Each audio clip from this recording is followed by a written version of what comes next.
Our country doesn't win anymore. Doesn't win. We don't win with the military. We can't beat ISIS. We have great military, but we can't beat ISIS. We don't win on trade. You look at what China's doing to us, what Japan does to us, what Mexico is just killing us at the border and with trade. Mexico is killing us, absolutely.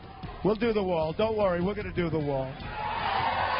We're going to do the wall, and by the way, who's going to pay for the wall? Mexico's going to pay for the wall. There you've got the winner of yesterday's South Carolina primary. Tucker Carlson is in South Carolina, and joining us right now from Palm Beach, Florida, is Donald Trump. Mr. Trump, congratulations. Let me ask you this. Thank you very much. If you, Donald Trump, were writing the headline about what you did yesterday in South Carolina, what would that be?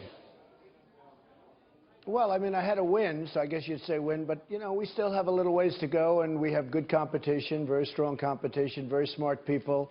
So let's see how it works. But I certainly have a lead, and I had a great win, and a great win the previous week in New Hampshire, too. Mr. Trump, leading up to the primary there in South Carolina, you took on a very beloved president there, George W. Bush. You took on the Pope in some respects.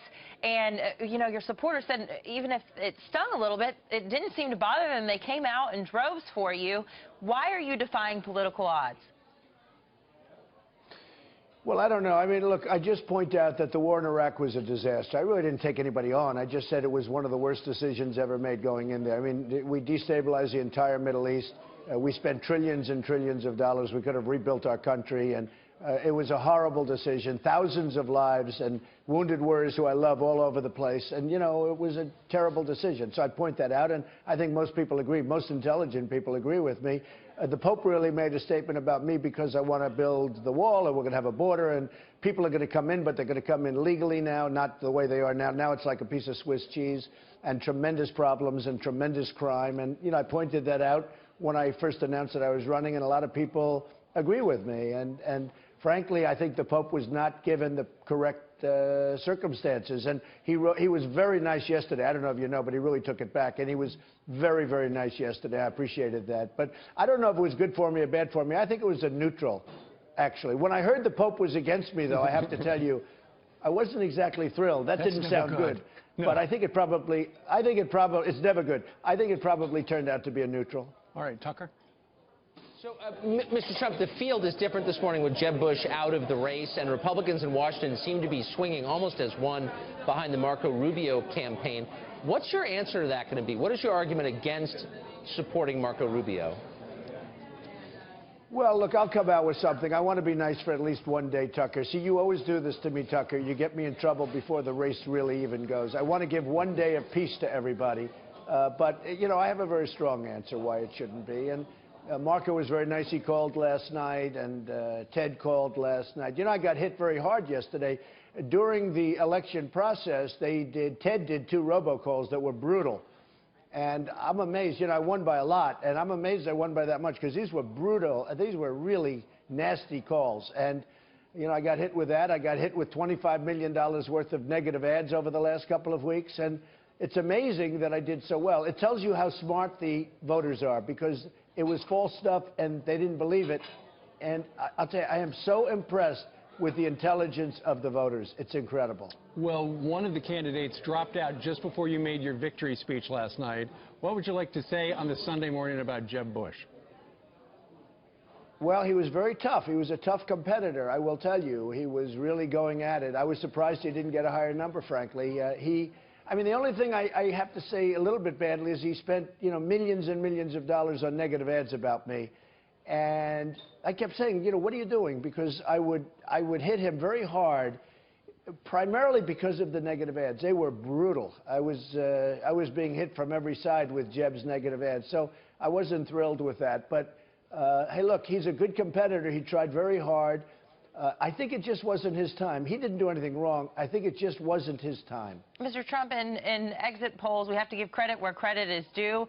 You won with women and evangelicals, 2 voting blocks that many pundits didn't think you would win. However, in a new Fox News poll with head-to-head matchups, you aren't the best candidate to go up against Hillary Clinton. Rubio would best her 48 to 44%. Cruz would best her 46% to 45%. And she would best you 47% to 42%. So the answer is, if you end up being the GOP nominee and go up against Hillary Clinton in November, why will you win? Well, first of all, I never do well in Fox polls. And second of all, I beat her in many other polls. The Quinnipiac poll just came out. I beat her easily. I beat her in many, many polls, and I will beat her.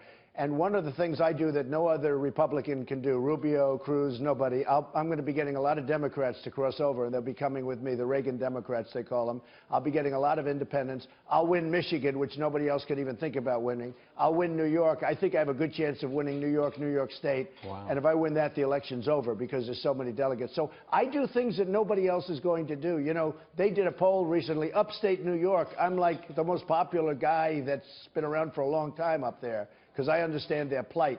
And, you know, I will win states that nobody else is going to win. In addition to that, I'm polling incredibly well in Ohio. You know, Tucker, all about Florida. I'm going, you know, I mean, my numbers in Florida are fantastic. I'll win Pennsylvania. I'm going to win states that nobody else is going to win on the Republican side. And I think I'll win states that nobody else even puts down on the list. That's a big statement. And we will get a lot of Democrats and independents to cross over, which nobody else will get. Tucker? So do you think after last night, Bernie has a shot at the Democratic nomination? And by the way, if you were a Democratic primary voter, who would you vote for? Well, I think Bernie is really, he took a big hit last night. They thought he was going to win. Everybody thought he was going to win. Even the initial numbers that came out looked like he was going to win. I think that was a very big hit. He has to be perfect in order to win. He's going to have to be absolutely perfect because it's so stacked against him, even with the superdelegates and everything else. I mean, he's behind the 8 ball before he even starts. And he can't have losses like that. That was a tough loss because she's going to win where she's going now. I mean, the next couple of states, she's going to win. And I don't think there's going to be much he can do about that. She's going to win in South Carolina. By the way, the people of South Carolina are unbelievable. The way they supported me, the way they watched those negative ads and didn't believe them, watched those robocalls that were horrible and didn't believe them. And, you know, it was really sort of amazing, actually. Mm-hmm. I have great respect for the people of the country. I have great respect for, to be honest with you. Well, in South Carolina, you beat Marco Rubio, who just barely beat Ted Cruz by just a little bit. You won by 10 percentage points. I want to ask you, though, and Anna mentioned the evangelicals. Everybody figured, you know, Ted Cruz has run a campaign that has been faith-infused, and you, for the most part, have not. I mean, you are a man of faith. You believe in God. But everybody said, okay, he's going to wind up, Ted Cruz, with the evangelicals. You actually beat Ted Cruz with the evangelicals. How'd you do that? Substantially. Well, I'll tell you, I got a great deal of help from Jerry Falwell, Jr. He's the head of Liberty University, and he has done an incredible job, and he's respected by everybody.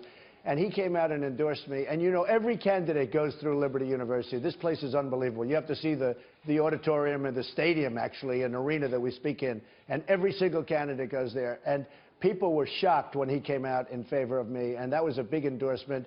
I had Robert Jeffress, you know, Pastor Jeffress, who has been so incredible in his support. He's been on your show many times, but he came out in favor of me. And, you know, hey, look, I am a good Christian. I really am. And I think the evangelicals saw that. And, you know, I won with the evangelicals by a lot. And I won with women, and I won with just about every category. Highly educated, not so highly educated. We won just about every category. I was really honored by what took place yesterday. And one quick exit question, and that is this. Did your wife and daughter know that you were going to turn to them and say, come on up here, do some talking?